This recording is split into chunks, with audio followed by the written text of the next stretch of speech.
Hello and welcome to another episode of Snakes Territory, part of the Foul Territory Network. As always, be sure to like this video on YouTube, subscribe to our channel, maybe leave us a comment. We always enjoy hearing from you. My name is Jesse Friedman, sadly not joined by Jack Summers on this episode. He'll be back on the show later this week. But as the Diamondbacks offseason progresses, we do have a very special guest on this episode. It's Steve Gilbert from MLB.com. He's been a Diamondbacks beat writer for a long time, knows this organization about as well as anyone, and he's also a good friend of the show. So without further ado, here is my conversation with D-backs insider Steve Gilbert.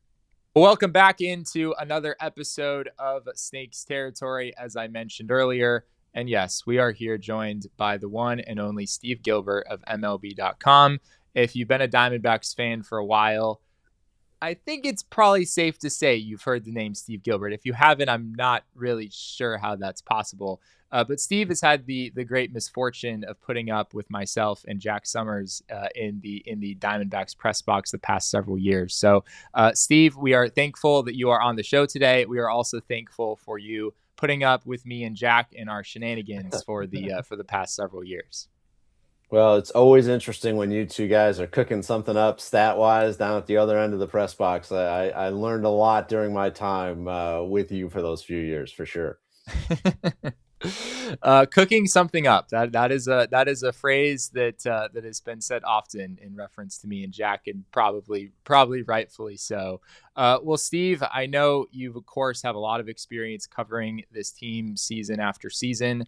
This offseason for the Diamondbacks has been interesting in that they have made quite a few headlines. The Ketel Marte reports have been pretty big. The Alex Bregman connection was pretty big. And yet they haven't done necessarily a whole lot up to this point. They've done some things. They've signed Michael Soroka. They've signed Merrill Kelly. But they haven't made the big splash that it felt like might happen. Do you still think there could be a big splash coming the rest of the way here?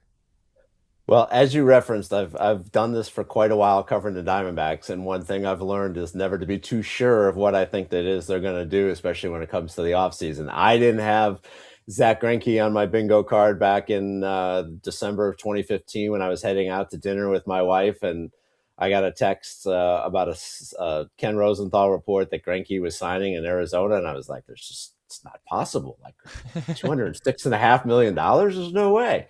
And I certainly didn't have it on my bingo card that Corbin Burnes was going to be Arizona bound last year. So all that being said, I think the market, there's still a lot of pieces to be moved on the market. And I think once something happens, whether it's a Ketel trade, whether it's a Brandon Donovan trade, whether it's Bregman signing with the Diamondbacks or somewhere else, or Kyle Tucker signing, maybe we'll get like this logjam kind of broken, and I think things might move a little faster. And whether that involves the Diamondbacks, stay tuned. Mike Hazen did say last week that he was going to bring this to a close sometime sooner than later, but no update on that. So it hasn't closed out yet. Until it does, you can't rule it out. I've always thought, I knew that their ask, and you talk to people at the winter meetings with other teams. You heard that their ask, rightly so, is very high for Ketel Marte. They don't have to trade him. He's affordable. He's a great player. They like him. So it's not like they have to trade him. So the ask is pretty high. But I always kind of thought the longer his name, was out there, that maybe some team would come just close enough to make them pull the trigger. But just hasn't happened yet. I guess that report from you came out a little over a week ago now, that Mike Hazen was wanting to put those trade discussions to bed pretty soon. And yet, yeah, I guess it just sort of continues to drag on, Steve. Do you read anything into that? I mean, logically, it sort of feels like if the offers weren't there, clearly, I mean, Mike Hazen used the phrase that anywhere near, right? He said they haven't gotten anywhere near the offer that they're looking for. I mean, if that's still the case right now, that you'd think that we would have moved past this, and yet we haven't. So do you think maybe a team has gotten a little closer, and that's why the door has not been closed on this yet? Certainly, that's possible. I always feel like we're operating so much in the dark during these off seasons when we're trying to speculate like what kind of discussions are happening, and nobody other than the people involved actually truly know what's going on, and we can just kind of, as you mentioned, kind of read the tea leaves or put the puzzle pieces together and try to our best to figure it out. So maybe it's possible. Maybe it's also possible that he was hoping that some other dominoes were going to fall that would then some of the teams that were kind of lukewarm on Ketel or kind of, not quite the offer they wanted. If somebody that else they're targeting or is a possibility for them goes off the board, or two of those guys go off the board, now all of a sudden maybe they up their offer for Ketel. So, maybe that's part of it too. And having Bregman and Tucker and those guys out on this, Bichette too, out on the market, I think probably makes it a little bit tougher because teams are, well, can I get a discount if we wait a little bit on one of these free agents, or can I get Mike Hazen to lower his price if we wait? Um, doesn't seem like he's willing to do that. So we're going to have to see. You mentioned Alex Bregman. He, of course, has been a big part of the Diamondbacks rumors this offseason. It seems like it's maybe unclear whether the Diamondbacks would be willing to sign Bregman without trading Ketel Marte and clearing that salary space. Do you feel like that is a possibility that maybe there's a world where the Diamondbacks could have both Ketel Marte and Alex Bregman on this team? Or is maybe that part of the hangup with Bregman right now is maybe the D-backs feel like they have to find a way to trade Ketel, otherwise there just isn't a path for that. I mean, I think you can speculate. It's there's something to be said for maybe Alex Bregman was waiting, thinking that they would trade Marte and then would be able to afford to have him play here because he wants to be here at home where he makes his offseason home. Maybe that has no factor in it. Maybe I just don't know. You would think they would need to clear the salary since everything that we've heard was that they were going to bring the payroll down slightly, at least slightly, if not a little bit more, after last season's record, I think right around $195 million opening day payroll. So how would Bregman fit into that if they still had Ketel? They don't really have other big salaries that are movable at this point. So yeah, that's part of it. But also Ken Kendrick has again shown, last year the money wasn't there for Corbin Burns in October, November, and early December. But for Ken, it's all about winning, and he felt like Corbin Burns was the one piece that was going to get them from the 89 wins to, well, I guess 90 wins would have been what they were looking for, but actually they would have made it with getting back to that same range this past year. So he went above budget. So I wouldn't put that past him, but I wouldn't say that it's actually a likely thing either. I think Ken Kendrick probably about as well as any member of the media at this point, given how many years you've been on the Diamondbacks beat. I know this has kind of been Ken's philosophy for a while, that when we have additional revenue, we're going to invest it back in the team. When we feel like we have a shot, we're maybe willing to push the envelope a little bit. Do you feel like Ken has moved even more in that direction, maybe the past couple years with the Corbin Burns move, with Jordan Montgomery being sort of a surprise, that maybe he's even more willing to push the envelope now than he was in past years? Or do you think it's been just totally consistent during his tenure with the Diamondbacks?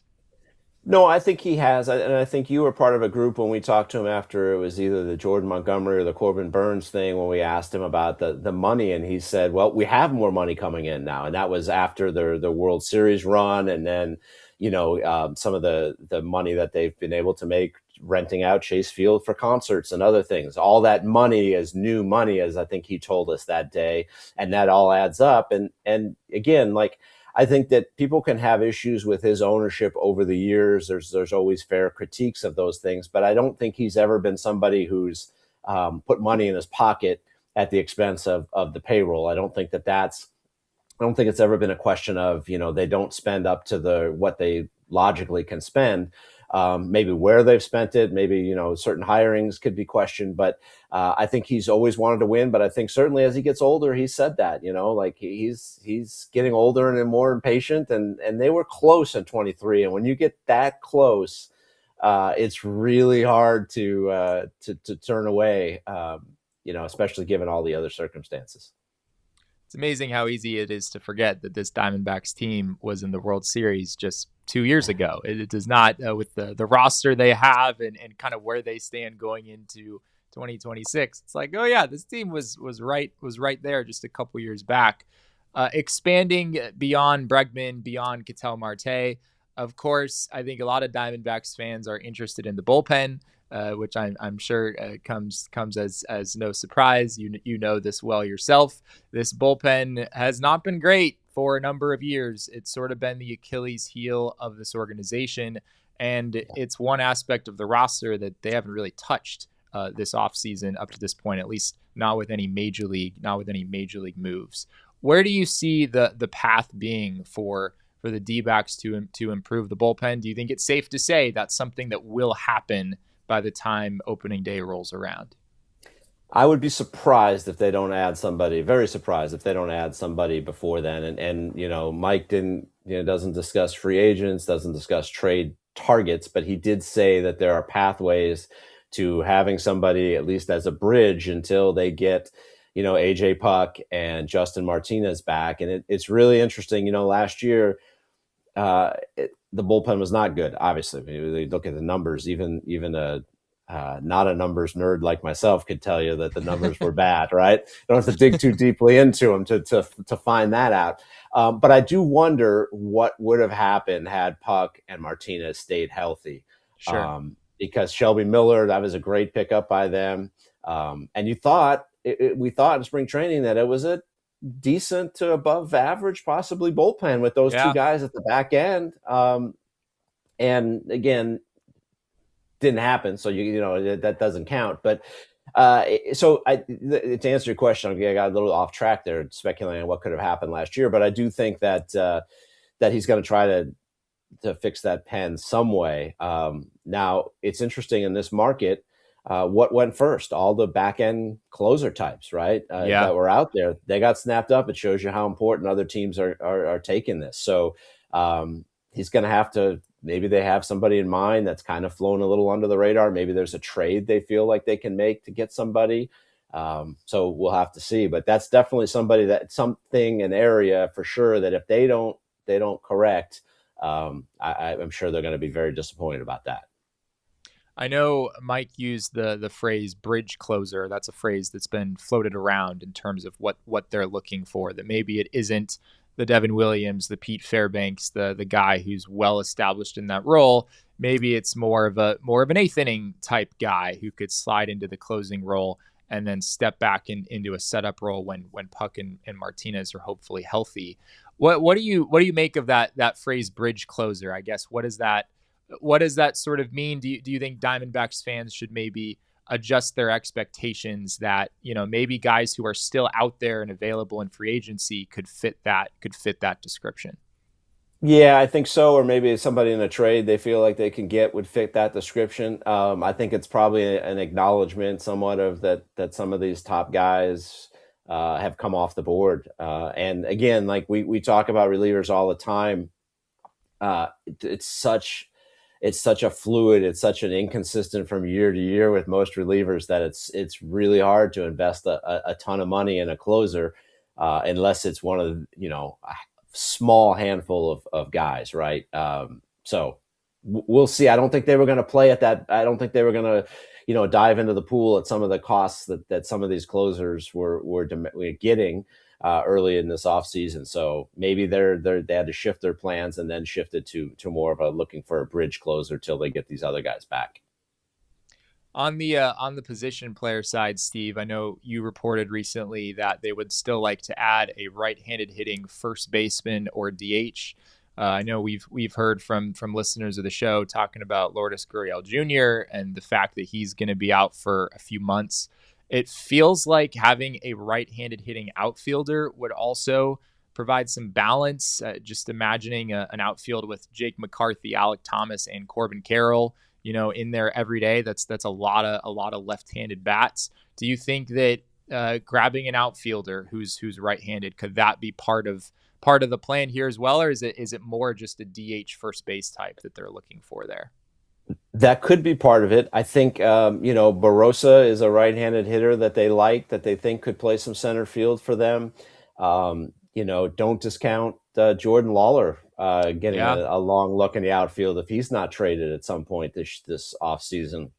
Blaze Alexander showed that he could play some outfield last year, actually surprisingly well, at least to me, um, with his athleticism, just going and getting the ball out there. And he also played well at third, so you don't want to weaken yourself at third. But Lawler, I think is very possible in that scenario. And Ryan Waldschmidt's another guy who is not all that far away. He's going to be there in spring training as a non-roster guy. And could be somebody that we see sooner than later during the season if need be. I guess the roster could change a fair amount between now and opening day, right? I mean, certainly if you trade Ketel Marte and you sign Alex Bregman like that, the roster has a pretty different look just with those two moves. But maybe this roster doesn't change a whole lot. The D-backs add to the bullpen. They get this right-handed hitting first base DH type, whatever that winds up being.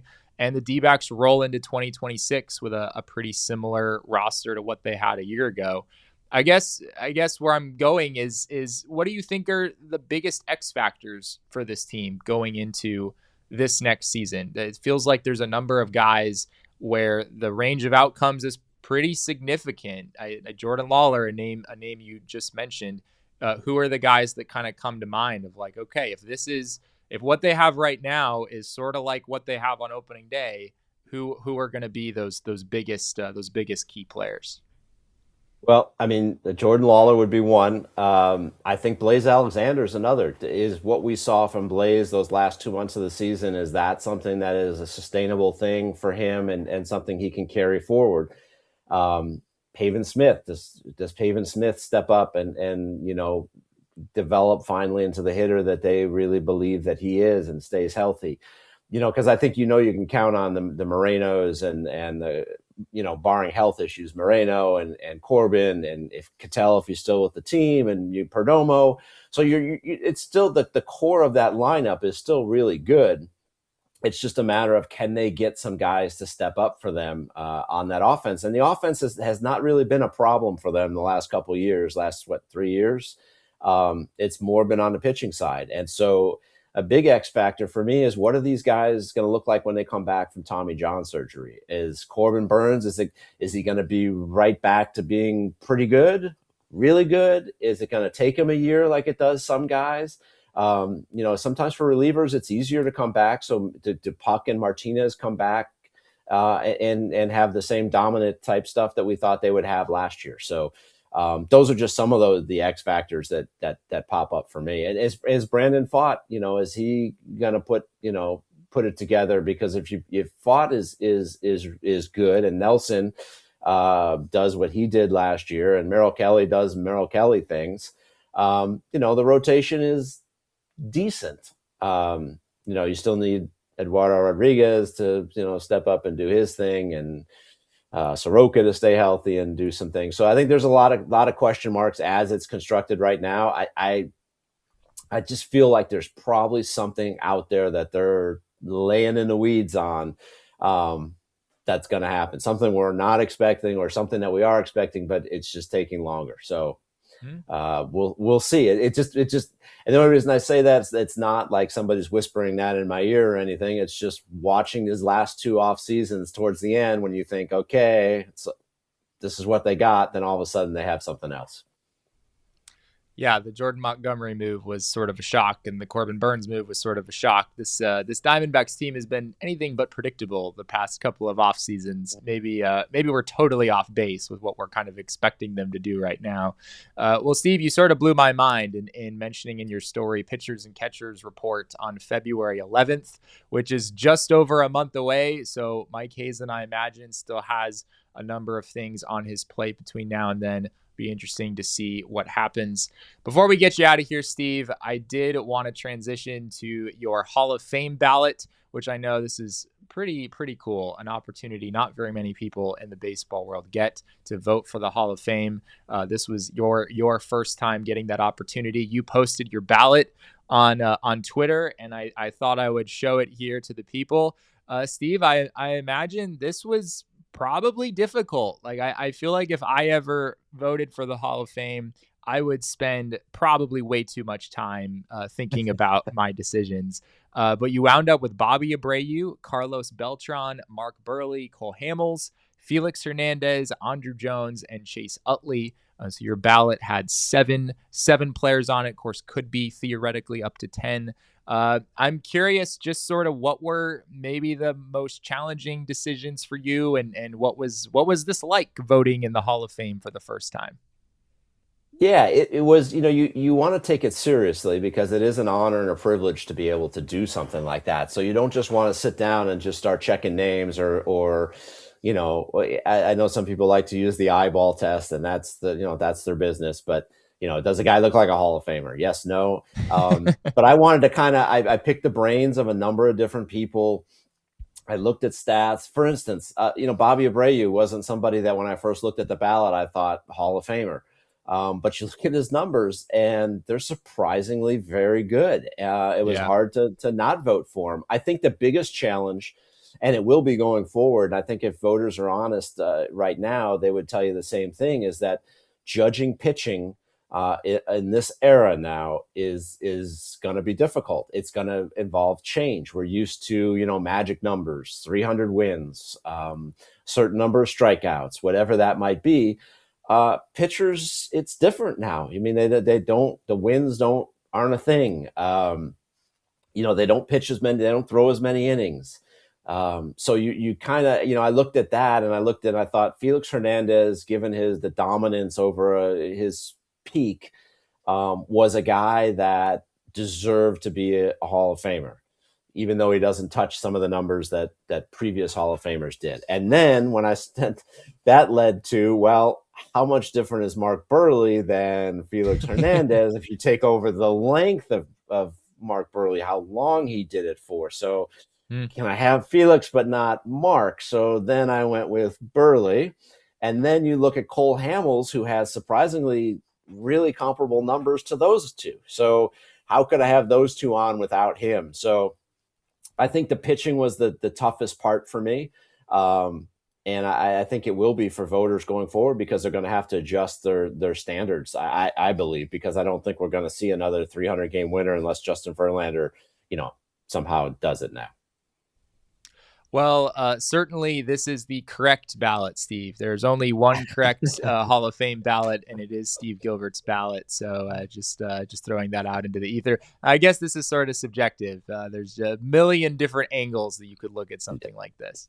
And I respect other people and their opinions, and people who disagree with me on Twitter. I'm all for trying to explain what I was thinking. Happy to do that. I feel like we owe that to people. Of course, people get kind of nasty about it, and you're a moron, you're an idiot, that kind of stuff is do we really need to do that? But yeah, I mean, it's fair, and that's what's great about baseball is nobody really has the answer for anything, whether it's the Hall of Fame ballot or should they have taken a guy out in the sixth inning or let him pitch the seventh. There's no real right answer. Things work out, things don't work out, and it's great to debate and talk about, as you and I did a number of times in the press box. And I know it was always fun going down and talking with you and Jack and seeing what you were cooking up numbers wise, for pitchers, and seeing a game a little differently than I do.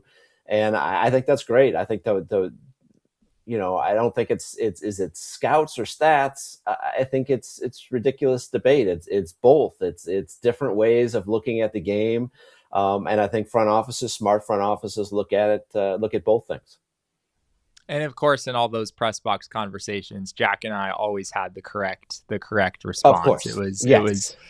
there was our way, and then there was everybody else's, and we were just on a different level.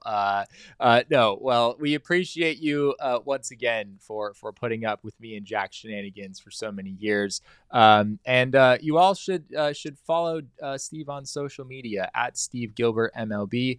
Unfortunately, yeah, social media is not always the most lovely place in the world. But Steve runs a very wholesome Twitter account. It's nothing but positivity over there. So send some positive vibes his way. Speaking of, I should also mention Steve has a newsletter called Win Your Day, which is about the most positive thing floating around on the internet. Steve, maybe I should let you plug that real quick for the people. Well, yeah, if you're interested in a positive quote and a positive thought delivered to your email box for free 5 days a week, send me an email at winyourday, WINYOURDAY at gmail.com, and I'm happy to add you to the list. Well, there you go. Be sure to get in on that. Steve, thank you once again for being with us today. We really, really appreciate your time.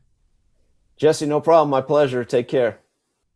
Well, thank you to all of you as well for being with us on this episode of Snakes Territory. As always, be sure to like this video, subscribe to our channel here on YouTube, leave us a comment. We'd love to know what you thought of this episode. If you're joining us on an audio-only platform, one of the best ways to support the show is to leave us a 5-star review wherever you get your podcasts. We really appreciate that. If you are on Twitter, you can find me over at Jesse N. Friedman. As I mentioned, you can find Steve at Steve Gilbert MLB, and our show is at Snakes Territory. Thank you again so much for being with us on this episode, and we'll be back with another edition of Snakes Territory very, very soon.